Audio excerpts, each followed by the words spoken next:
Buenas tardes. Ya estamos aquí otra vez para seguir hablando sobre el Sermón del Monte. Vamos a orar. Señor, muchas gracias, Padre Santo, porque podemos oír tu voz, Señor, a través de tu palabra, a través de todo lo que tú haces, Señor, a través de la creación que tú has hecho para tu gloria. Y Padre, queremos esta tarde aprender lo que tú tienes para nosotros. Y queremos, Señor, estar a tu disposición para lo que tú tengas. Háblanos en esta tarde, que podamos entender y que tengamos la alegría y el ánimo de servirte todos los días hasta que tú nos lleves a tu presencia. En el nombre de Jesús. Amén. La semana pasada terminamos las bienaventuranzas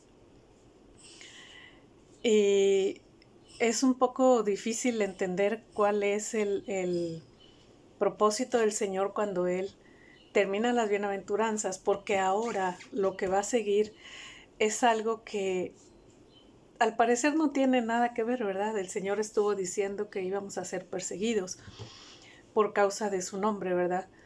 Y que aparte de eso, pues nos gozáramos y nos alegráramos en medio de las pruebas y de las persecuciones. Por eso llama mucho la atención lo que el Señor dice a continuación. Estamos en Mateo 5 del 13 al 16, es lo que nos toca ver hoy, la influencia del cristiano en el mundo que lo rodea como sal y luz. Entonces, nuestra lectura bíblica dice así: vosotros sois la sal de la tierra. Pero si la sal se desvaneciere, ¿con qué será salada? No sirve más para nada, sino para ser echada fuera y hollada por los hombres. Vosotros sois la luz del mundo. Una ciudad asentada sobre un monte no se puede esconder, ni se enciende una luz y se pone debajo de un almud, sino sobre el candelero, y alumbra a todos los que están en casa. Así alumbre vuestra luz delante de los hombres, para que vean vuestras buenas obras y glorifiquen a vuestro Padre que está en los cielos. Bueno, aquí tenemos dos cosas diferentes. Una es la sal y la otra es la luz. Y está el Señor hablando de esto de una manera extraordinaria. El Señor está hablando de que nosotros somos. El Señor acababa de decirle a sus discípulos que el precio de seguirles la persecución, las ofensas, los insultos, las calumnias, y de decirles que su actitud ante el rechazo es que se gocen y se alegren porque hay un gran premio en los cielos, porque eso mismo les hicieron a todos los profetas. Y estos son uno de los resultados de seguir a Cristo, la persecución, pero por el otro lado, un gran galardón en los cielos. Entonces, aquí hay dos afirmaciones que el Señor hace. Una es: vosotros sois la sal de la tierra. Y la otra es: vosotros sois la luz del mundo. El Señor no nos está poniendo condiciones para ser sal o luz. Él está afirmando que nosotros somos sal y que nosotros somos luz, porque la naturaleza de Cristo está en nosotros. Nosotros no podemos hacer nada para llegar a ser sal o para llegar a ser luz, porque ya lo somos.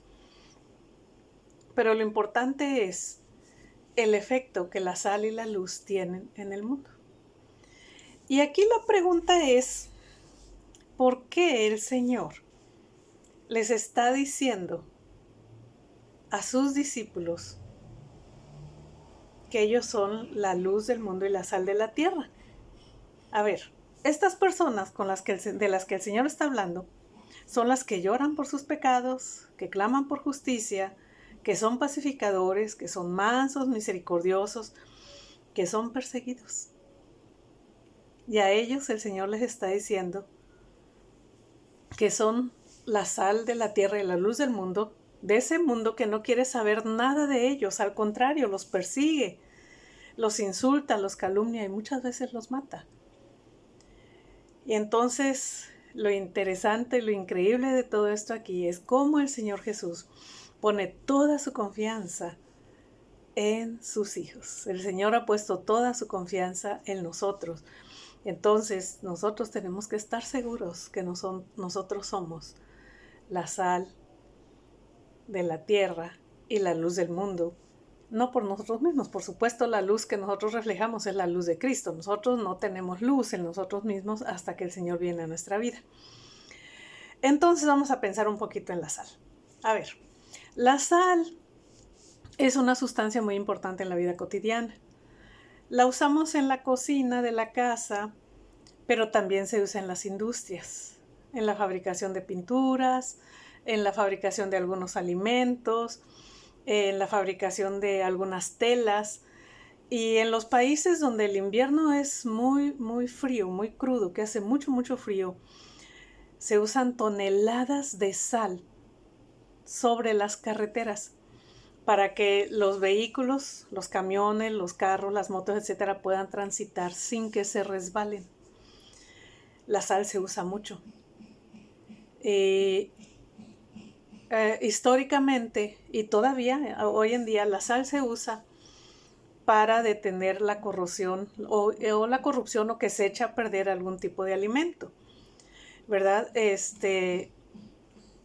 Algunos alimentos se conservan en sal, como la carne, ¿verdad? En los ranchos cortan la carne en ciertos trozos, le ponen bastante sal y la ponen a colgar al sol. Y luego pues se come. Es muy rica, ¿verdad? De ahí es de donde viene nuestro muy norteño machacado, ¿verdad? Pero también los pescados. Cuando se trae pescado, por ejemplo, del rumbo del norte de Europa, de Noruega, de Finlandia, de Suecia, viene también el bacalao, viene preservado en sal. Y también pues se realizan algunos tipos de curtidos, ¿verdad? Uno de mis abuelos ponía chiles con zanahoria, cebolla, ajo en un bote de vidrio y lo llenaba de sal. Y con eso se curtía, quedaba un curtido muy picoso, pero era muy bueno, a él le gustaba mucho comer chile. Entonces, la sal realiza una tarea de preservación para que la corrupción no avance, para que no haya corrupción. Por eso se conservan los alimentos en sal. Y esa es la función de nosotros los creyentes, preservar la tierra. Pero la sal trabaja de una manera escondida. No nos damos cuenta que la sal está trabajando, ¿verdad? Entonces, fíjense, ¿qué pasaba con la sal? Porque lo que el Señor nos está diciendo aquí es que nosotros somos la sal de la tierra, y si la sal se desvaneciere, ¿con qué será salada? No sirve más para nada, sino para ser echada afuera y hollada por los hombres. Bueno, vamos a ver un poquito cómo era la sal en la época de Jesús. Fíjense, la sal se sacaba, como se saca todavía, del mar, y se sacaba también de algunas minas de sal. Entonces, se saca la sal, se pone a secar al sol, sale como si fuera una mezcla, ¿no? Y se pone a secar al sol, y cuando se seca al sol, se evapora el agua que tiene, y entonces ya queda la sal. Y hay varios tipos de sal, que le dicen la flor de la sal, y muchos tipos de sales, pero antes y desde siempre la sal se ha sacado de las minas. Entonces, en el mar que estaba ahí cerca, en el mar de Galilea, se sacaba la sal también, pero no había manera de refinar la sal. Entonces la sal venía con muchas impurezas. Entonces esa sal pues se usaba al principio. La sal tenía la característica de salar, ¿verdad? De poner sabor y de conservar los alimentos. Pero conforme pasaba el tiempo, la sal iba perdiendo su capacidad de salar. Y pues claro, siempre ha habido personas tramposas que vendían una sal que no era una sal pura. Y entonces, conforme pasaba el tiempo, la sal se empezaba a echar a perder, ¿lo pueden creer? Es uno de los alimentos que no se echa a perder, pero en ese tiempo la sal se echaba a perder.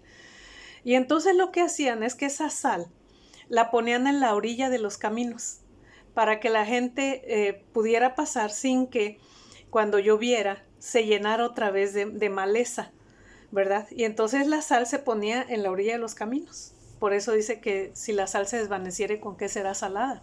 No sirve más para nada, sino para ser echada afuera y hollada de los hombres. ¿verdad? Porque la gente pasaba por los caminos y pisaba, iba pisando por ahí, ¿verdad?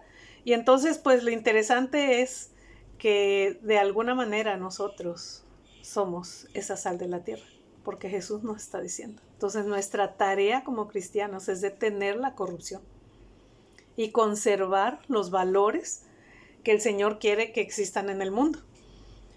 Entonces, si los creyentes no estuviéramos aquí en la tierra estuviera hecha un verdadero desastre. La tierra no estuviera, el mundo no estuviera como está ahorita, estuviera mucho peor. Pero la gracia de Dios está en nosotros y por eso nosotros estamos deteniendo esa corrupción. Ahora, nuestra influencia, dice, vosotros sois la sal, ¿de dónde? De la tierra, ¿verdad? Los creyentes tenemos un alcance mundial. Fíjense, el Señor empezó su ministerio con 12 discípulos. Ellos después nombraron a los diáconos y nombraron unos pastores, etcétera. Pero por esos 12 discípulos nosotros tenemos el evangelio aquí, porque ellos obedecieron al Señor de ir a predicar. Aparte Pablo también, ¿verdad? Que también fue uno de los discípulos, no considerado dentro de los 12, pero también fue un apóstol del Señor. Y entonces, gracias a la obediencia de ellos, tenemos el evangelio aquí en América, ¿verdad? Ahora, la vida de los creyentes, la vida del cristiano, es una gran influencia en el mundo. Y si vemos en nuestra Biblia, históricamente, nos encontramos, por ejemplo, a Abraham intercediendo por Sodoma. Señor, no destruyas. Si hay 50 justos, no la destruyas. Y el Señor estaba platicando con él, ¿verdad?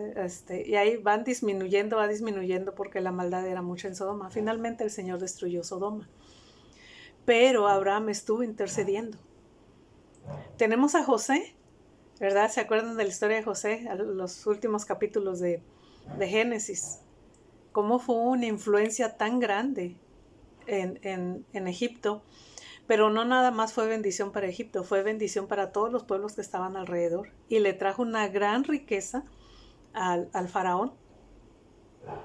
Moisés intercedió por el pueblo desobediente para que Dios no lo destruyera. El Señor se cansó de que el pueblo, viendo las maravillas del desierto, comiendo maná todos los días, tomando agua, viendo las plagas que hizo en Egipto, el pueblo estaba quejándose, a punto de matar a Moisés y a Aarón, ¿verdad? Pero Moisés intercedió por ese pueblo desobediente para que Dios no lo destruyera en el desierto. Ahí nos lo encontramos en Éxodo 32. Y él está diciendo, ay Señor, a ver, si tú destruyes a este pueblo, ¿qué van a decir el resto de los pueblos? ¿Qué van a decir los egipcios? Que tú nomás sacaste este pueblo para traerlo a morir al desierto. Pues no, ¿verdad?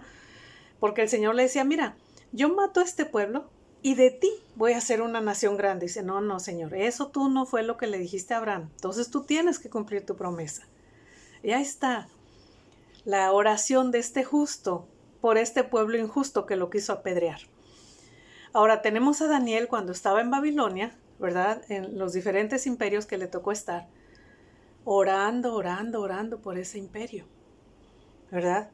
Y fue un ejemplo de honestidad, un ejemplo de ética y un ejemplo de fe en Dios, ¿verdad?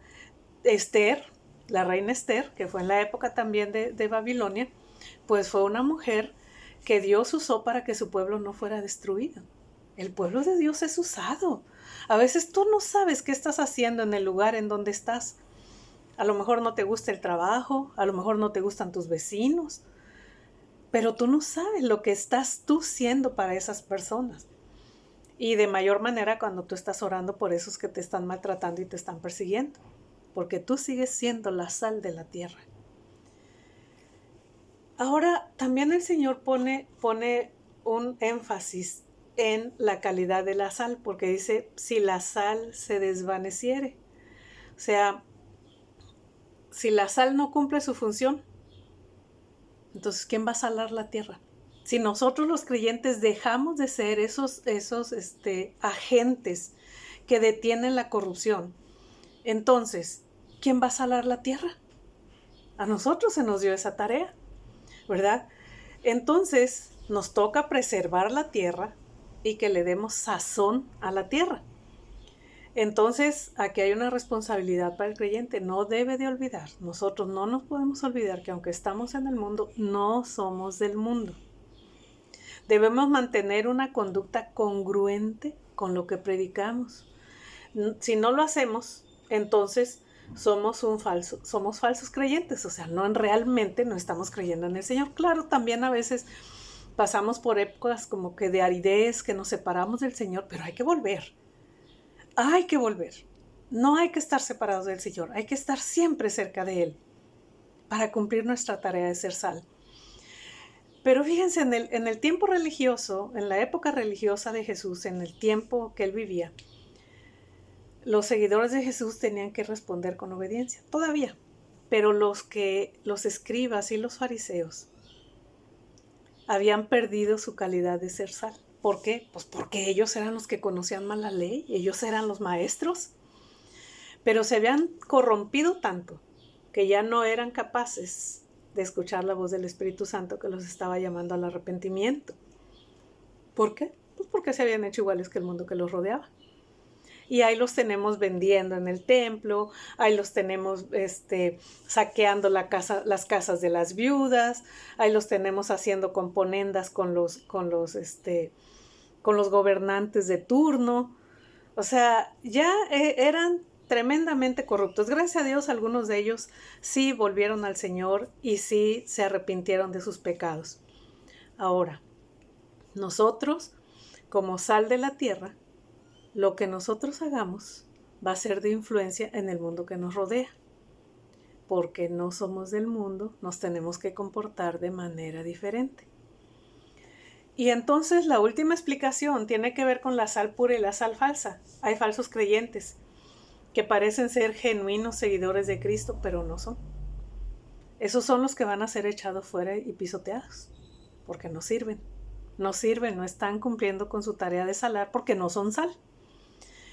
Tal vez es tiempo de que analicemos nuestra vida y veamos cómo le estamos respondiendo al Señor el nuestro llamado de ser sal, ¿verdad? Porque nosotros tenemos una gran tarea y una gran responsabilidad y tenemos que pagar el precio de seguir al Señor. El otro punto es el de la luz del mundo. Jesús dice que nosotros somos la luz del mundo. La luz es muy útil, es necesaria. Recibimos la luz del sol. En las noches estamos acostumbrados a alumbrarnos con electricidad. Y ponemos los focos y las lámparas en las partes más altas para que se alumbre todo, podamos ver todo. Ahora, la luz tiene varias funciones. La primera es alumbrar, ¿verdad? Para que podamos ver por dónde andamos. Por eso el salmista decía, lámpara es a mis pies tu palabra y lumbrera a mi camino. Entonces, la primera función de la luz es alumbrar. La segunda es ayudar a que las plantas crezcan. Si se han fijado, cuando es tiempo de invierno, las plantas no crecen tanto. Se están manteniendo y como que medio se secan. Y si es, por ejemplo, el zacate, si lo vamos a jalar, no está muerta la raíz, nomás se está manteniendo mientras pasa el invierno a esperar a que llegue el verano, ¿verdad? Entonces, esa es la segunda cosa que hace la luz. En las clases de biología hablábamos de la fotosíntesis, ¿verdad? Se necesita la luz del sol para eso. La otra función, que esa ya nos sirve a nosotros más como seres humanos, es la función que hace de ayudar a nuestro cuerpo a metabolizar ciertas vitaminas al proporcionarnos vitamina E.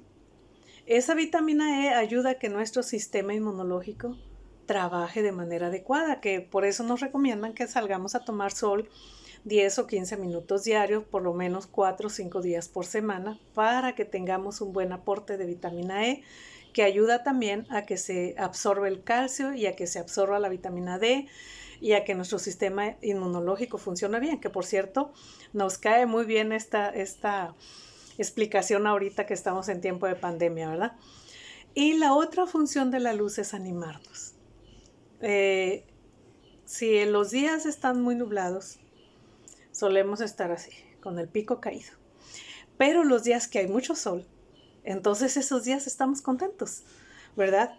Las personas que viven en lugares donde hay poca luz del sol tienden a caer en depresión, que es una ventaja que tenemos los que vivimos, por ejemplo, acá en la zona del norte de México, que tenemos mucha luz del sol, gracias a Dios. Ahorita en esta época del año tenemos, yo creo que unas 13 horas de luz del sol. A veces son las 8:30 de la noche y está afuera el sol todavía dándonos algo de luz. Muy bien, entonces, ¿qué es lo que Jesús afirmó? La luz también tiene un alcance mundial. Y el Señor dice, vosotros sois la luz del mundo. La influencia de nosotros es mundial. Nos dice también que una ciudad asentada sobre un monte no se puede esconder. Las ciudades sobre los montes son muy visibles. Se ven desde lejos. Y aquí en nuestra área metropolitana de Monterrey, que por cierto también le dicen la ciudad de las montañas, hay lugares en donde partes muy altas, la zona de Chipinque, por ejemplo, los que conocen por acá, hay muchas construcciones ahí. Y las casas se ven, desde que tú empiezas a subir el cerro, empiezas a ver las casas, o la zona de la Colonia Independencia, ¿verdad? Se ven, no se pueden esconder, están visibles, porque así es la luz no se puede esconder, la luz está visible, nosotros no nos podemos esconder, somos visibles al mundo. Y dice el pastor Miguel Núñez que si nosotros pensamos que nosotros somos esa ciudad, entonces nuestra base o nuestro monte sobre el cual estamos nosotros afianzados es Jesús. Pero el Señor también dice que no se enciende una luz y se pone debajo de un almud. El almud era una caja que era una medida, ¿verdad? Y eso se usaba para medir los granos. Pero no se pone, la luz no se pone abajo de la mesa, sino dice que se pone en el candelero y alumbra a todos los que están en casa. Entonces, en la función de alumbrar, ¿verdad? Nosotros vamos a traer la luz de Cristo, porque Él vive en nosotros. Y en Juan 1:4 nos dice que en Él estaba la vida y la vida era la luz de los hombres. Dice, la luz en las tinieblas resplandecen y las tinieblas no prevalecieron contra ella. El Señor vino a hacer eso. El mundo necesita la luz porque está en tinieblas. Está en la más profunda oscuridad sin Cristo, como estábamos nosotros antes de conocerlo. Ahora, ¿qué significa que nosotros seamos la luz que el mundo necesita? Pues es que nosotros somos los que tenemos que dar a conocer el mensaje de Cristo. ¿Quién lo va a dar a conocer? Nosotros. A nosotros el Señor nos dejó esa tarea. Entonces, cuando nosotros hablamos de Cristo y las personas vienen al arrepentimiento, el Señor les está dando vida a través de la luz del Evangelio. Y la luz es muy visible, no se esconde, ¿verdad? Ahora, la luz va a llegar ¿hasta dónde? Depende del tamaño de la luz. O como diríamos nosotros, depende de qué tan grande o tan chico es ese foco. Nuestra responsabilidad de ser luz es también alumbrar al mundo con buenas obras, que son el resultado de la presencia de Cristo. No es para que yo sea salvo, es porque ya soy salvo. El Señor le dice que es sal y luz al que ya es salvo. O sea, nosotros, ¿verdad? Porque el propósito final de todo esto es que los hombres vean las buenas obras que nosotros hacemos y glorifiquen a nuestro Padre que está en los cielos. Ese es el fin principal de nosotros, glorificar a Dios. Y en Marcos 4, del 21 al 23, el Señor habló de la luz como el medio que alumbra todo para manifestar todo. Y dice, también les dijo, ¿acaso se trae la luz para ponerla debajo del almud o debajo de la cama? No es para ponerla en el candelero, porque no hay nada oculto que no haya de ser manifestado, ni escondido que no haya de salir a la luz. Si alguno tiene oídos para oír, oiga. Para eso es la luz. En su tiempo todo va a salir. Y Pablo nos dice en Efesios 5:8, porque en otro tiempo erais tinieblas, mas ahora sois luz en el Señor, andad como hijos de luz. Ahora que somos parte del reino de Dios, tenemos que actuar como los hijos de Dios, porque somos ahora hijos de luz. No se trata nada más de decir que soy cristiano y hablarle de Cristo a las personas, no. Se trata de vivir como hijos de luz. Tiene que haber una congruencia entre lo que nosotros hablamos y lo que nosotros decimos. Y cuando Pedro escribió, entendió muy bien lo que significaba ser luz, y lo escribió en su primera carta, en 1 Pedro 2, del 9 al 12. Mas vosotros sois linaje escogido, real sacerdocio, nación santa, pueblo adquirido por Dios, para que anunciéis las virtudes de aquel que os llamó de las tinieblas a su luz admirable. Vosotros que en otro tiempo no erais pueblo, pero que ahora sois pueblos de Dios, que en otro tiempo no habíais alcanzado misericordia, pero ahora habéis alcanzado misericordia.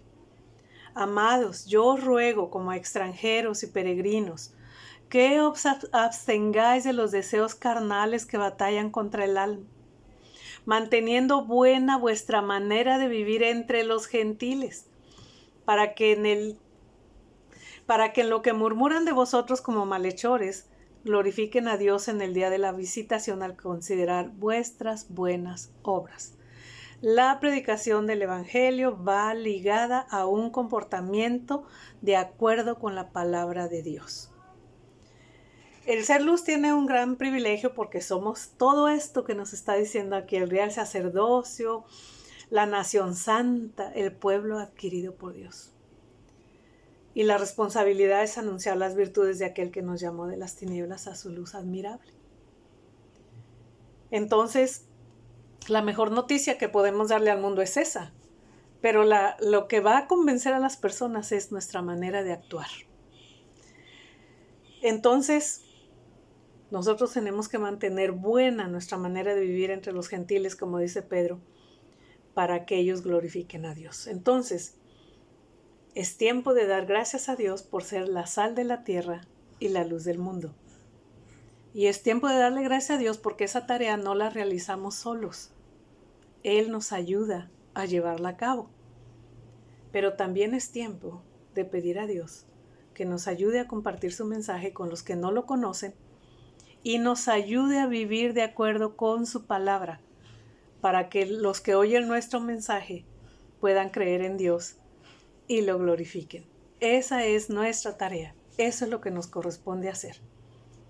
Entonces, es tiempo de agradecer a Dios y es tiempo de estar leyendo la palabra de Dios para saber qué es lo que Él quiere que nosotros hagamos. Vamos a orar.